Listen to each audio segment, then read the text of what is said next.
Follow the money. That's what I always say. You always follow the money. Yeah. This is Follow the Money with Mitch Moss and Pauly Howard on VSiN.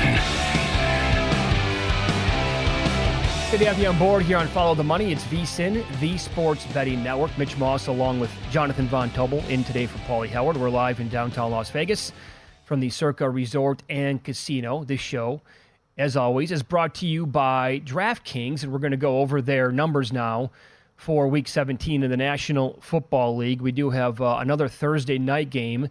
It's the Jets at the Browns, the opener now, because how about this movement here? The Browns opened 6.5 on Sunday night. It hit 7, and now it's on the opposite side of that key number. Browns are sitting at 7.5, total of 36. Now, I know it's looked great.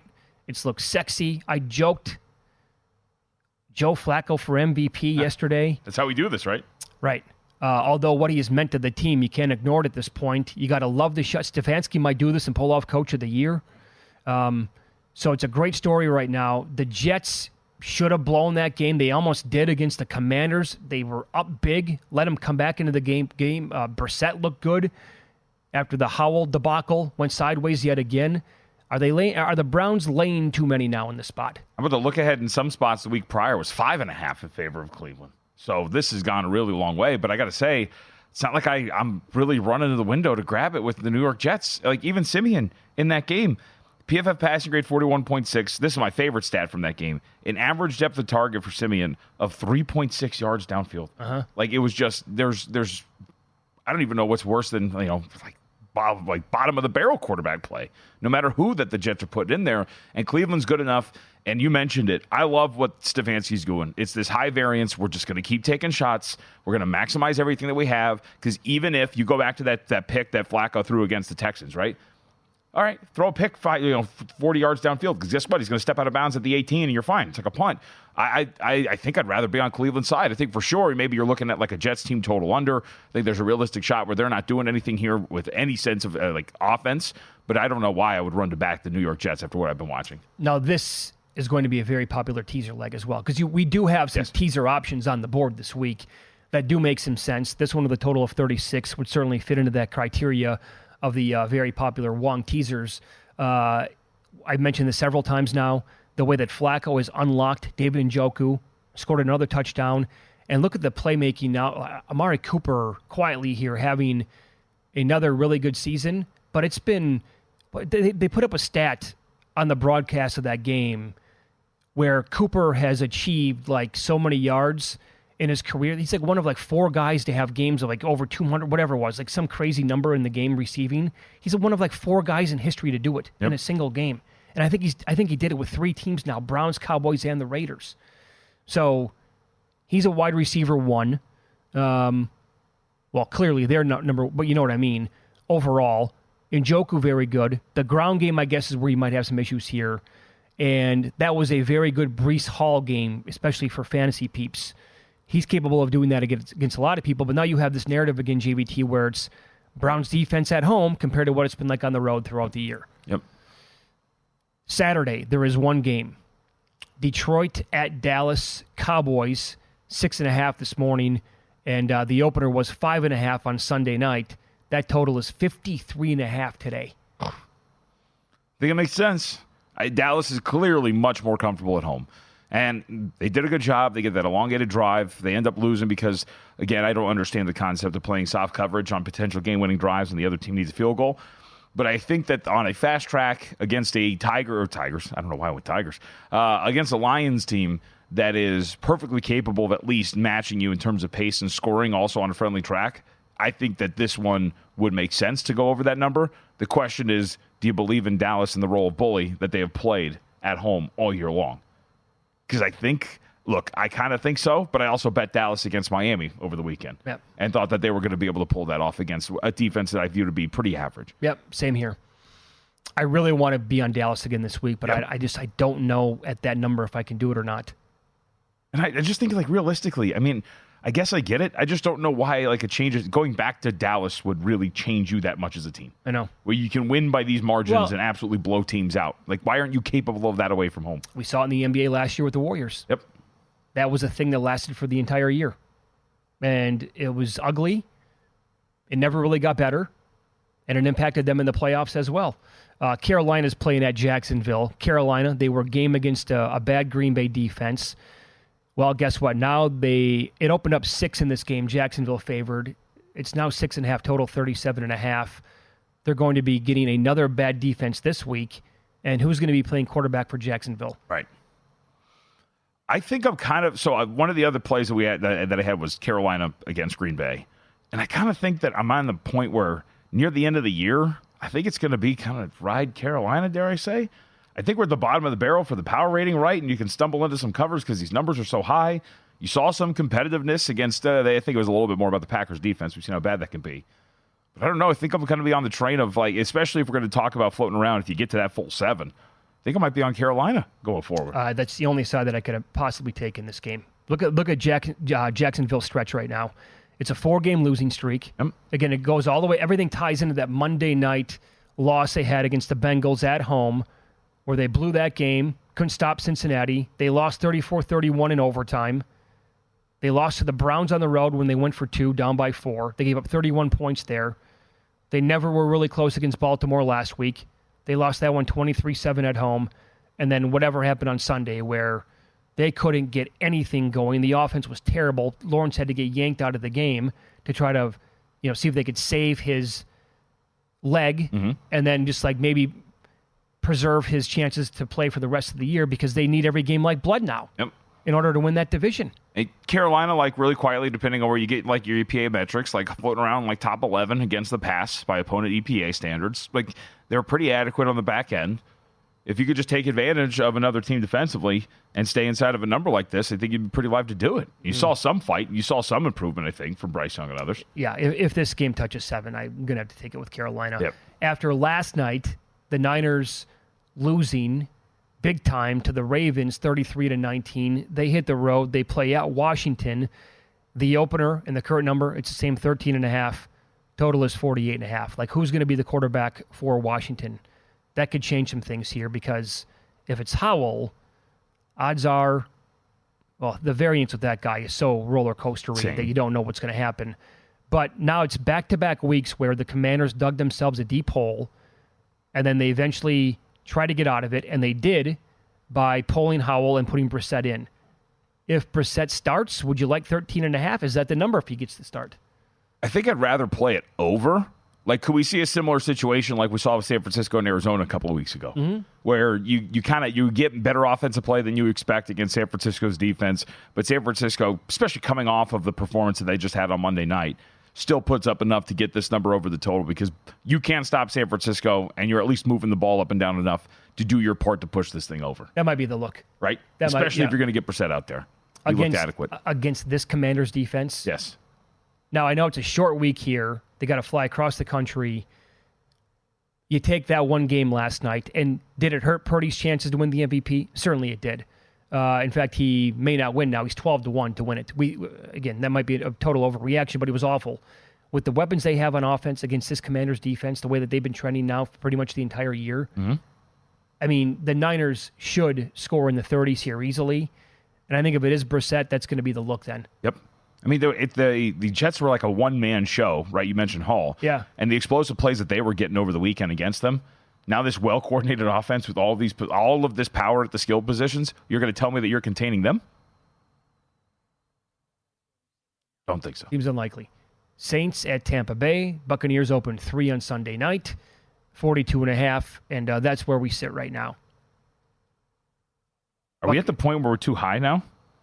I mean, you look at Tampa Bay, what they've done. Like they've covered their last 3. They've covered 6 out of last 8. Sure. We're talking about like catching 2 at home versus Jacksonville, catching 4 at Green Bay, small underdog on the road against Atlanta, right? At San Francisco, catching 14 versus Tennessee. You're only a 2.5-point favorite. Like in all these games which they've covered and they've been on this run, we're talking about an underdog, and every single one of them is saved for 1. And now here you are with that key number at home against the division opponent. Mm-hmm. They're trending in the right direction. I don't like the Saints team, but a full field goal now. I like their defense. The Saints defense. Yes. Yeah, it could be solid. And these two teams, it's a divisional game. These two teams know each other quite well. Yep. They play each other twice a year, obviously. Saints have to have the game like both teams do, obviously. But 3 here might be Certainly, if that would touch 3.5, I don't think it would last for very long. Also on Sunday, we have the Rams. They open 6.5 at the Giants. Total is 42. Any interest if it's Tyrod Taylor, that number would get to 7? Oh, absolutely. Me too. Yeah. But I don't think that scenario would happen. No, I think the market would be all over that. I don't think the market would let it get to 7. Yeah. Because he's too, again, like I'll use the term, he's an adequate quarterback. He's going to run your offense, not going to put the ball in danger. He could escape pressure. No, he's a really solid backup to put in that position. Yeah. Could be a tricky spot here for the Rams. Yep. Atlanta's playing at Chicago. Bears 3, total is 39. Man. DJ Moore banged up. He is. And Chicago flirted with blowing that game against Arizona. Didn't do it, but flirted with it. Yeah, they did. You know? Yep. And I don't think Taylor Heineke's an upgrade over Desmond Ridder, but they did get a win over a Colts team that looked like they were operating pretty strong. Yeah, okay. And then really a marquee game that we have on Sunday. Miami's at Baltimore. Still this morning, if the Ravens looked really, really good last night, they're laying 3 against the Dolphins. Total is 47. And here's the potentially bad news for the Dolphins. Mike McDaniel said last night that Jalen Waddle, high ankle sprain, added. Those can be tricky. Obviously, that puts his availability for the rest of the regular season in doubt. And this is such a well-schemed defense, Baltimore. Like, they scheme up their pass rush. Their coverage is awesome. If you're going to go into that with one hand tied behind your back and not have Waddle out there. They have playmakers all over that side of the field. Yep. Yeah, that could be a really big injury for that offense. Up next, we'll continue with more games for Week 17, some point spread movement, totals on the move, and some teaser options as well for the week.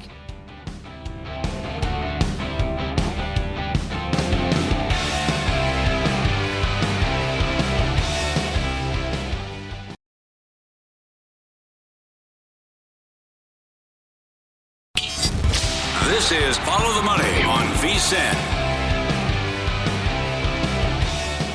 Juice Reel is a free betting intelligence app and a tool that every bettor needs. Juice Reel links your betting accounts into one app, delivers in-depth betting analytics on your history, and there's more. At Juice Reel, you have access to the betting history of billions of bets placed by all Juice Reel users. This in-depth betting analytics with billions of data points enables you to tail the winning bettors and fade the losers. Find out for yourself. Download Juice Reel. Juice like orange juice and Reel, R-E-E-L. Download the free app in the Apple App Store or Google Play Store. It's free. Juice Reel. Juice, R-E-E-L. We continue talking Week 17 numbers here. Mitch Moss along with Jonathan Von Tobel here on Follow the Money. It's VSiN, the Sports Betting Network. We went over a handful of games in the previous segment, onto some more of the contests that we have coming up this weekend in the NFL. For example, the Patriots are on the road against the Bills. And don't forget what happened the first time these two teams played, when Buffalo scored late to take a lead. Under a minute to play, they allowed Mac Jones to go the distance, score a touchdown, and win the game outright. That was a high-scoring game. Now the Bills, after whatever that was in L.A. against the Chargers, over the weekend are laying 12 to the Patriots. Total's 41. Yeah. Similar number to what they were laying against the Chargers, right? Pretty much the exact same number. Didn't win it. Didn't cover. Or they won it, didn't cover is what I meant. I don't know if the Bills are such an odd team in terms of the variance of results. I do think it is realistic. They could come in here and cover by margin, but I think one of the underrated things about the Patriots and what Bill Belichick has done is he's just kept this defense so solid, right? They're above average. They're well schemed. They keep themselves in a lot of games. It's why the season has been so frustrating, because their offense has been so bad. The game against the Denver Broncos is a perfect example of it. I don't think I'd be surprised if New England can stay inside of a number like this, only because of how good their defense can potentially play against a division opponent. Mm-hmm. I don't know. It's like this whole narrative now with the Bills. MVP favorite. Well, I can't. I mean, that's got to stop, by the way. He's had 25 completions his last 2 games. Josh Allen's not the MVP of the league. Come on. We can't just forget about what happened, the early part of the season. So, again, to be laying pretty much the same number on the road against the Chargers here. I get it. You're back at home. Patriots playing better football than what they were for that stretch before a couple of weeks back. It's zappy. I got to tell you, Zeke's playing good. Mm-hmm. He's playing well. I mean, playing good football overall. I think if the Patriots don't cover this, it's because Zappy really starts to take a big step back, puts the ball in danger, gives up short fields, allows the Bills to get some pretty easy scores on the board that allows them to win by margin. Because I do have faith that defensively the Patriots are going to do enough to give them a chance to be in this game, whether it's from a point spread perspective or from an outright win perspective. Now, when these two teams played last year in Buffalo, that was the week after the Damar Hamlin incident on Monday night against the Bengals.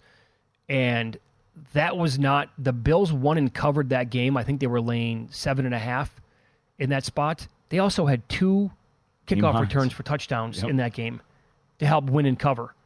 They were not that impressive. And it looked – I mean, that was a – now, I get it. That spot was all-time for what they went through with Hamlin on the Monday night spot. But 12 is a big number, in my opinion. Tennessee's playing at – you had more in the game? I was going to say really quickly, I do think we get to a point this year where you get teams like Buffalo where the market – we say this all the time. They got to win it. And sometimes it gets a little too factored into some of these numbers. Like, just because you have to win doesn't mean you have to cover. You see that, I think, of these times with some of these numbers getting a little inflated. Good job bringing that up. Tennessee plays at Houston. Now, the Texans are laying 3.5. Total is 42.5. Do we know? Are we positive C.J. Stroud's going to play in this game? I mean, you called. Now you can't. Now you have no idea whether or not it's going to happen. And I don't know. I don't think you can realistically come in here and bet this without 100% confirmation that he's going to be out there. And at the very least, you're again talking about a divisional game where it's going to be pretty tight. And Tennessee, at least as we saw, I think it was a little bit more about the situation than anything else, but still can fight against some teams that are floating around in this area of a power rating standpoint. I don't think I feel comfortable laying over a key number without any confirmation, at the very least, that Stroud's out there. Neither do I. Couldn't do it. Nope. The Raiders, after yesterday's impressive defensive performance, nothing on offense. Yep. Again, he did not complete a pass after the first quarter. 0 yards passing beyond the 62 he had in the opening stance. I mean, that's Devontae Adams. Devontae Adams in fantasy. Hello. That was a fun one. I had him in only 2 leagues. You imagine if I told you beforehand, the Raiders are going to win this game in Kansas City. You're thinking, dude, got to blow up, right? You got to score. You got to get this thing done. 62 passing yards. 62 passing yards and no offensive touchdowns, and you were up comfortably, by the way, for a lot of that game. And now you're catching 3 going on the road against the Colts. And what you just brought up, though, JVT, I'll throw it right back at you. Colts have to have the game. Yep. Need it. Jonathan Taylor's coming back. Yep. Lay an egg. Here's the underrated part about this game, I think. Gardner Minshew has not played particularly well this year. Yeah. Part of the issue is he holds on to the ball too long. He has been under pressure on over 35% of his dropbacks this year. And part of that is offensive line play. Part of that is him. If you're going to invite Max Crosby to pressure you as a quarterback, that is going to be a nightmare for you. So I don't think that really bodes well here for Indianapolis. I think if they win and they cover, you're talking about a strong game on the ground for this team. But you better watch out because that's a matchup that the Raiders can totally exploit here. First of all, somehow Max Crosby is still underrated to this day. Yep. He's one of the best defensive players in the entire league. He deserves more credit than what he gets. And that team up front just completely pounded the Chiefs' offensive line yesterday. Mm-hmm. So that's a very good point that you brought up. Arizona. Now, this number was 12 yesterday. Arizona had Philadelphia. Now all the way down below the key number of 10. Eagles laying 9.5. Totals 47.5. Is that too big of a reverse movement here? Coming back on the favorite, below 10 now, and is that total too short? I mean, I gravitated to the total immediately. Again, similar to what I think you could see Arizona and San Francisco, right? Where you're talking about Philly comes in. I think we're probably getting to the point where we're getting a little too short on the number, but Philly is able to back at home. Because I even think yesterday, too, look, they built a pretty strong lead against New York, kind of let the foot off the gas and allowed the Giants to come back in. I didn't think there were any real true danger of losing the game against the Giants, but still, I think this is one where you're talking about a game where we're looking at 35-21? Would that be an unrealistic scenario here? No, that can happen for sure. As long as they keep Murray in the game, and if they get down, they're gonna keep chugging along on offense. He's gonna try to make plays, and that's not gonna go away. Now the Seahawks, I don't know how they won that game against Tennessee on Sunday. I was all over the Titans every which way but loose in that game. And one of them got me because it was only 2.5 in the contest out here. Oh, yeah. So that one really stuck a dagger in me. Now they're going to go back home. They're laying 3.5 to Pittsburgh. Now, I don't want to get nuts here with what Pittsburgh looked like against the Bengals. But is this number a little bit too high here? Tomlin in the dog roll, which, come on, we bring it up every time it happens. Yep. Here's another good example. He's been brilliant at it. I mean, I guess the red flag would be the Steelers. Jake Browning in 2 starts against the Steelers has been absolutely terrible. And maybe that's just the connector, right? That Browning, whatever, something about this matchup, Browning has really a lot of trouble with what the Steelers put forward. And that going forward, this is still going to be like a Steelers team that was the one that lost to Indianapolis on that Saturday game. And so then you go in here and Seattle's able to do it. But I'm with you. Like, I don't think Seattle is marginally better than Pittsburgh. I don't think a lot of these teams are kind of in that nexus of where these teams are at are much better. So that, again, asking that team win by margin over a key number, 3.5, I don't know if I'm running to lay that. No, I think I would look at the Steelers there. Do you want to lay 7.5 with the Chiefs at home against the Bengals? Bounce back. Or do you want to tease them down? I think they're a prime teaser candidate. Absolutely. I think that's going to be the case. I do wonder, like there could, and this could be it, by EPA standards, Bengals 4th worst in the National Football League. If there is something where the variance kind of bounces back here and you get good protection and all of a sudden Travis Kelce comes to life, it would be a game like this, back at home against Cincinnati.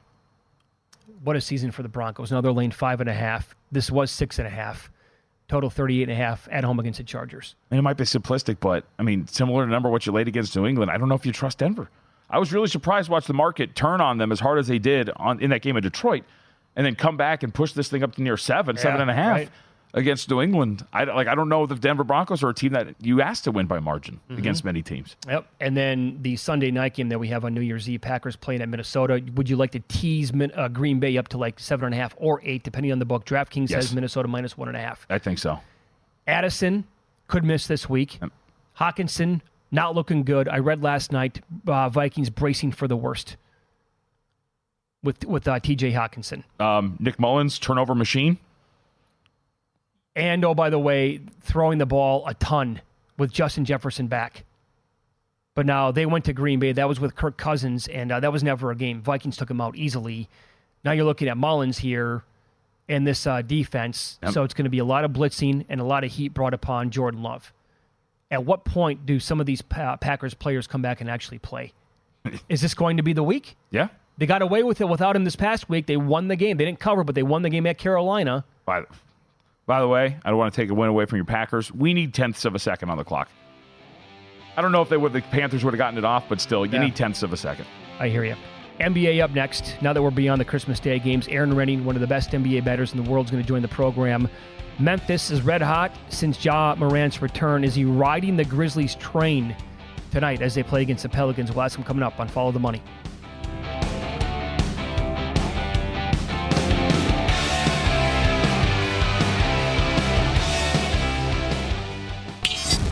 This is Follow the Money on VSiN. Got a lot of power here at the network, so I requested, nay, demanded that we keep this holiday special going. $79 gets you everything we do until May 1st. Daily best bets, daily articles in every single sport. Our guys behind the scenes do an awesome job in terms of writing and content up on the website. Betting splits, betting guides. We're going to have one for the Super Bowl. We're going to have one for March Madness. We might have one just for a random weekend. Who knows? We do a lot of stuff. Check out everything we have to offer up on vsin.com. And get your subscriptions options at vsin.com/subscribe. All right, little NBA here as we are now beyond the Christmas Day games. Erin Rynning joins the program now, one of the best there is in the entire world at betting this sport. He's on X at ER Sports 1. Erin, happy holidays, Merry Christmas. Thanks for the time today. How are you? I'm doing great. Certainly happy holidays to you guys and your audience, but good to be with you. So let's begin with one of the games that we watched yesterday with the Celtics, and they looked impressive yet again, taking out the Lakers, covering all those numbers. Game goes over the total as well. Where are you at with their power rating compared to the rest of the league, and how does this team compare to some of the best teams that you've power rated over recent years? I mean, it's a good question, and I have nothing but really positive things to say. I thought, this team was tremendous coming into the season. When I initially did their power rating to start the year, I put in my notes, they can't be this good. So I had them power rated through the roof, and I bet on them, the first, I think, 2 weeks of the season. But hey, let's be honest, the marketplace quickly caught on, and there really wasn't a lot of value with the Celtics, pretty early after a while. With that said, I was pretty shocked that they were a 3-point favorite over the Lakers yesterday. But Boston 23-6 straight up. I believe that includes yesterday, but just a couple of units up from a betting standpoint. But I think that starting five is just tremendous, about as good as I've seen. I think a couple of questions, obviously, for the Celtics as they move forward. Can Jason Tatum kind of get into the stratosphere of a true MVP superstar? We've been waiting for that for a couple of years. We've obviously seen signs of that, to carry them to an NBA title. But I'm not sure he needs to be with so much firepower on this team. But, what you really love for me about the Celtics team, from a championship standpoint, is, you take their top six players. They're all plus defensive guys as well.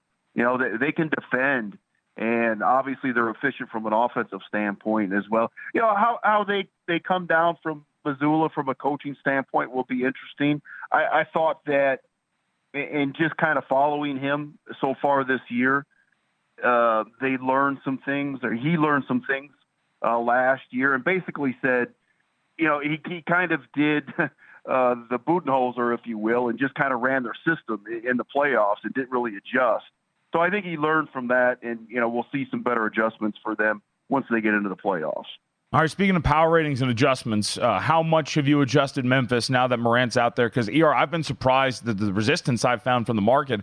I've bet him in all three games since Ja's come back. He's made them exponentially better, but there seems to be this resistance. The market has moved against them in every single game since he's returned, including today. We're finally starting to see this again. Open 3.5 overnight. We're up to 5.5 in favor of New Orleans. What have you made of this return for Ja, what you've done with Memphis?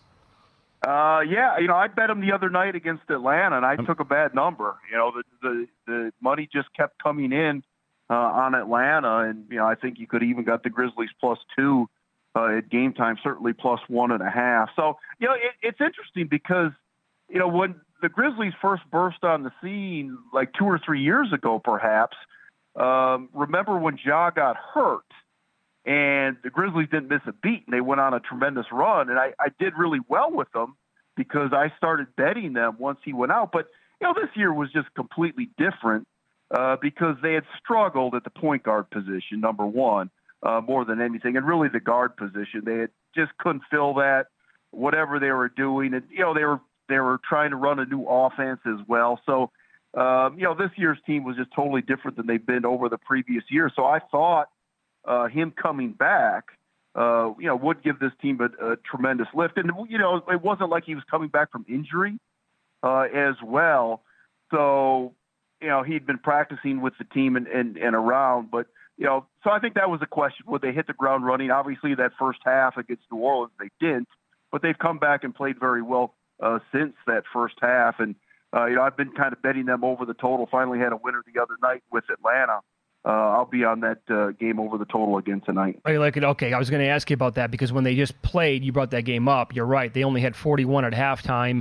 It was a low-scoring first quarter ER when it was 25-21 Memphis. So that total did actually take some money on the under. It closed 228, 228.5. So we're sitting at about 229.5 this morning. You're expecting more points in this game tonight, huh? Yeah, JVT, you mentioned it with the market because, the money has been coming in against Memphis, also under the total. All three of these totals have gotten bet under the total. This one seems, Mitch, as you mentioned, this one closed, 229 the last time they played, essentially just a week ago. So I would expect, this to exist kind of right as it is. But no, I would expect Memphis. That's the thing you have to understand about the Grizzlies so far this year. They haven't been playing at that fast of a pace. They haven't been able to figure anything out at the guard position. And, again, running this new offense, and they haven't shot well with that. So this offense should get much, much better. Obviously, the pace get better, and Ja doesn't really give you anything from a defensive standpoint. So, yeah, it certainly would make sense that, and again, you have to remember the Grizzlies, as we just talk overall standpoint, 9-19. This team needs to win a lot of these games where, they're a short favorite or an underdog. All right, ER, so let's go to the inverse of power ratings. When we're talking about Boston, how low have you gotten on Detroit? Because the crazy part about this losing streak is they are 5-20-1 by my count over the course of this 26-game losing streak, and they get Brooklyn here today again. How low have you gotten for Detroit? Because they're not even covering some of these numbers. No, it's bad. I mean, I certainly didn't see that coming. I thought Detroit had some little bit of upside coming into the season, but boy, it's been bad. And you mentioned just for a bad team to be that bad against the point spread as well, you just don't see that all the time. With that said, I probably I didn't bet it yet, but I might come up with a small bet on them tonight. Just the fact that obviously they don't want to lose this, break this losing streak here, or set the NBA record, if you will. They are catching a bunch of points. It's kind of that back-to-back situation where they just played the Nets the other night. So obviously the Nets win that game. So it's a little bit of a plus situation for them. And, obviously for me, it seems like, they get Durham back and he's been their best player. They've definitely missed him when he's been out. He's expected to go here tonight. So they at least have some positive things going for them. I think it's worth probably getting some sort of bet on them tonight. Follow the money? But yeah, it's bad. Okay. Here on VSiN, the Sports Betting Network, our guest, Erin Rynning. Follow him on X. He's at ER Sports 1. He's one of the best at betting the NBA that there is. The T-Wolves are the 1 seed right now. ER in the West, up by 2 games. Nuggets are hot. They've won 5 straight. They're 2 back. OKC, currently the 3 seed. And those 2 teams play tonight. OKC now is a 5-point favorite. I checked that. I'm sorry. It's between 3 and 4. I was looking at the wrong game. They're between 3 and 4 this morning. Total is about 227 or so. Which team are you higher on overall between the Wolves and the Thunder? That's a good question. I mean, I certainly bet the Thunder about more than any other team the last year and a half, I guess. They've been great. It's really been impressive how they've just continued to excel and cover these numbers. With that said, I like this T-Wolves team a lot as well. Probably haven't bet on them as much. Again, it just seems like the marketplace was with them pretty early in the season. But this is a game where you'd love to see a guy like Towns play, who's questionable. Not sure if he's going to go here tonight, as you see both teams at full strength. As far as being a playoff contender, for me it would be Minnesota. Just the fact that you have kind of that game-changing player in Ant with Edwards. Mm-hmm. Obviously, a high-powered guy like Towns, etc. And they're just so good from a defensive standpoint when they're on as well. So, there's plenty of firepower. I think last year, I remember I took a huge flyer on them at big odds to win the West or whatever it was. So I guess I have to be some sort of a believer in this team. Yeah, we only have like 30 seconds here. Anything else that you like tonight? I think the Magic are in a great situation. I mean, Washington just comes back from a West Coast trip. You have the holiday here yesterday. They actually covered all 4 numbers, but just a dreadful spot here. So I'll be on the Magic tonight, guys. Very good. Love talking to you, man. Thanks so much for the time. Happy holidays. Have a great weekend, okay? Yeah, Happy New Year to you guys as well. Thank you. Good to talk to you, Yep. Erin Rynning, ER, and he's on X at ER Sports 1 as well. Very, very good on the association. One of my idols. It's awesome. Yeah. Good dude, too. We do have a full card today in the NBA. Your VSiN's very own NBA senior betting analyst. We have to get into it. I have to ask you then, forget winning the game, will the Pistons finally cover tonight?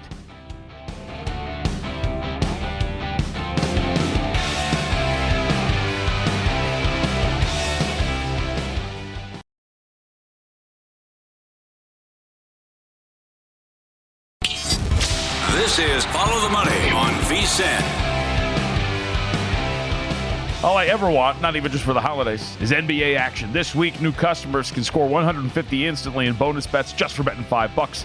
Download the DraftKings Sportsbook app now. Use code FOLLOW. Only on DraftKings Sportsbook with the code FOLLOW. The crown is yours. He's Jonathan Von Tobel, sitting in today for Pauly Howard. I'm Mitch Moss. We're live in downtown Las Vegas from the Circa Resort and Casino.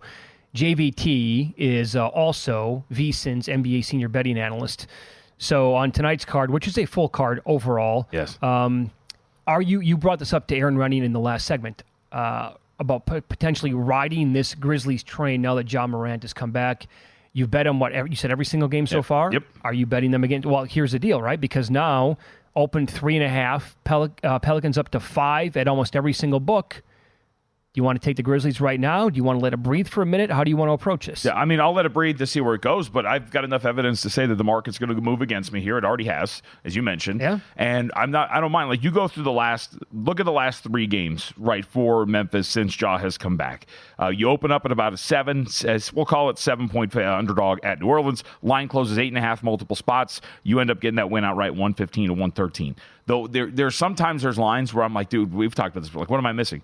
You open up as a 4-point favorite at home versus Indiana. That thing gets cut down to 2.5 almost immediately. And I'm like, what are we missing? You're asking me to Ja's first game back home in that environment, right, against the worst defensive team in the NBA that has trouble at the point of attack. I got to win by a possession. What am I missing? They go out there. They actually had a 19-point lead at one point, end up winning that game after a little bit of a, squeaky bum time, 116 to 103. Same thing with Atlanta. They're on the road against Atlanta. They open up as 1-point favorites. Some spots they close as 2-point underdogs against the worst cover team in the NBA.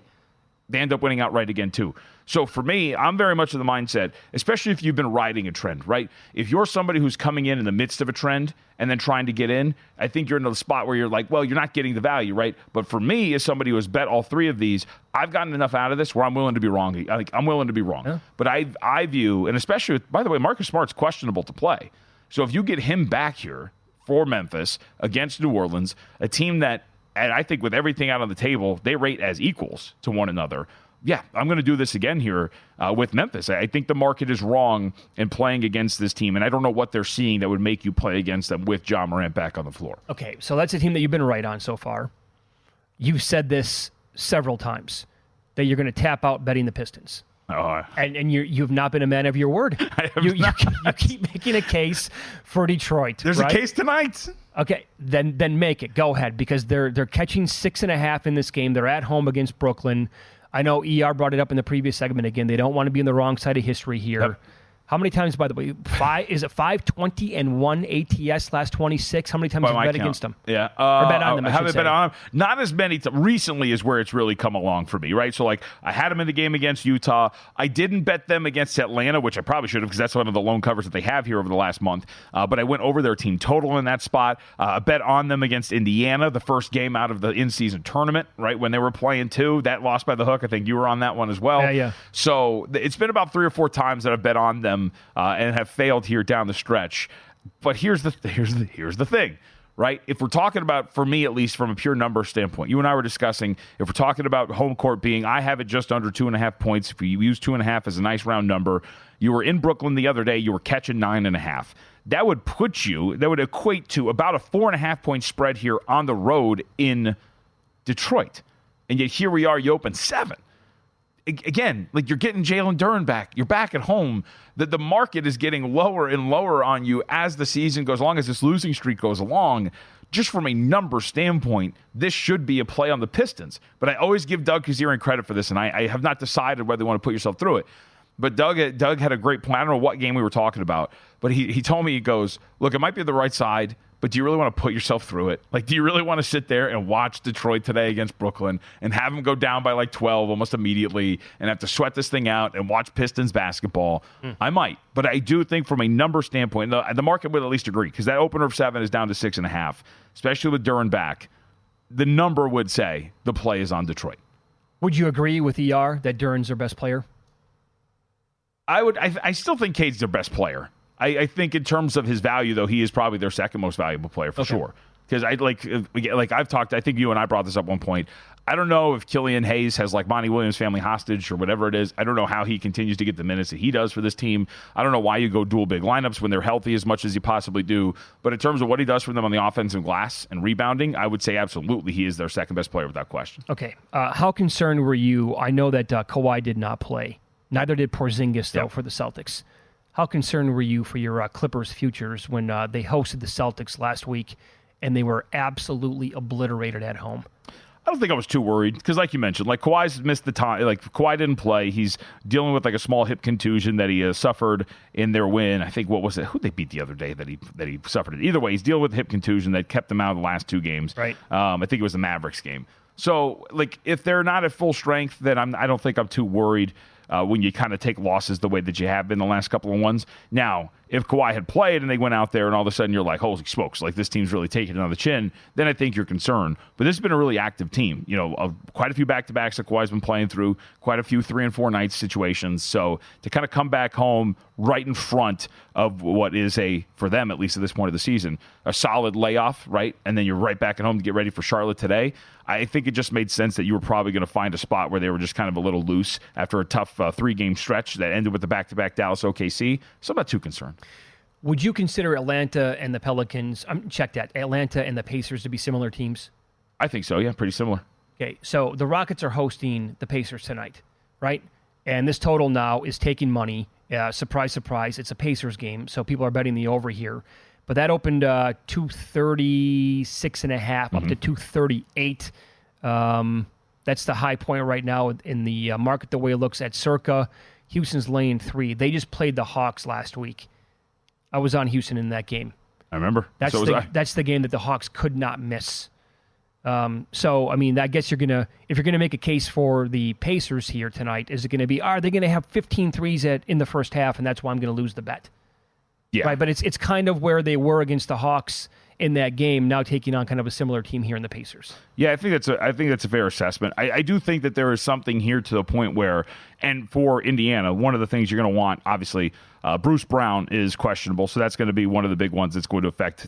He's awesome, obviously, and really helps him out in terms of pace and scoring. So we'll see if he ends up playing or not, because he is worth, I think, about a point to the total. But when you look at this overall for Indiana, one of the things that I'm kind of interested in that could play effect into the total here. It's only a small sample size, but 3 out of the last 5 games have gone under Mitch, and they've actually been skewed more to the under here in the month of December. I think teams are starting to figure it out a little bit more, especially in the half court against this team. Like we saw the Lakers put it forth on paper, which is like, all right, just start blitzing off of these pick and rolls. Like start putting 2 bodies in front of Tyrese Halliburton. It at least slows you down a little bit here, forces some missed shots on their end, and it allows you, and you can take advantage on the other end because they're not very good defensively. And if you're scoring with efficiency, well, then those rebounds don't necessarily lead to outlet passes and transition opportunities. So I think we're starting to see the playbook here. The teams are taking against Indiana, and I think that kind of lends itself to an under, and especially for a Houston team that has played as well as they have at home this season and has the capabilities of defending at a really high level. Houston this year, 12-2 straight up and against the spread at home, 9-5 to the under. And I think that's why. They're not a particularly efficient offense, but they're awesome on defense. I think I'd actually, especially with Bruce Brown here, I'd lean toward the under. But the market's going to bet these Pacers games over every time. Pretty much every game. Rockets, by the way, are the best team in the NBA at home. Covering numbers, they are 11-2-1 so far on the season. Let me give you this. I'll throw something random out at you right now. This is the month of December for a player. He's averaging, we'll round up, he's averaging 17 points per game over 33 minutes. He is shooting 50% from the floor, 36 from 3, 85% from the free throw line. He had 31 and 10 last night for the Miami Heat. Mm-hmm. Jaime Jaquez? That's the individual. Yep. Is there any way that he can get into a serious conversation here for Rookie of the Year? He's 40-1. He's the third guy on the odds board today. I don't think so. No. I just think there's too much name value at the top, right? Like Chet Holmgren and Victor Wembanyama are names. Wembanyama is obviously the best prospect we've seen since LeBron. Chet Holmgren is the rookie that we've been waiting to watch for over a year. It's one of those things where it's like, all right, like he should be part of the conversation. All right, cool, we talked about him. Right, but what's the realistic? That's why I wish some of these awards markets would be so cool if you did get like place of finish. Over, under, place of finish, things like that to add some value, like to add some different ways to attack this. Yeah. Because that's where it gets interesting. Well, here's what I want to bet on. I want like every sports book to offer who's going to make first team all rookie. That's what I want. At the beginning of the year, and then they take it down. Yep. Some do? Yep. Okay. DraftKings had it. Because, and we're not allowed to bet at DK. Yep. But Jaquez, the night of the draft, a sports book or multiple offered, Rookie of the Year odds. And with that landing spot in Miami, I saw 100-1. I'm like, just in case something happens to Chet, if something happens to Victor, I have to 100-1. Thank you. I love the landing spot. I love the player, and it's working out better than I ever imagined.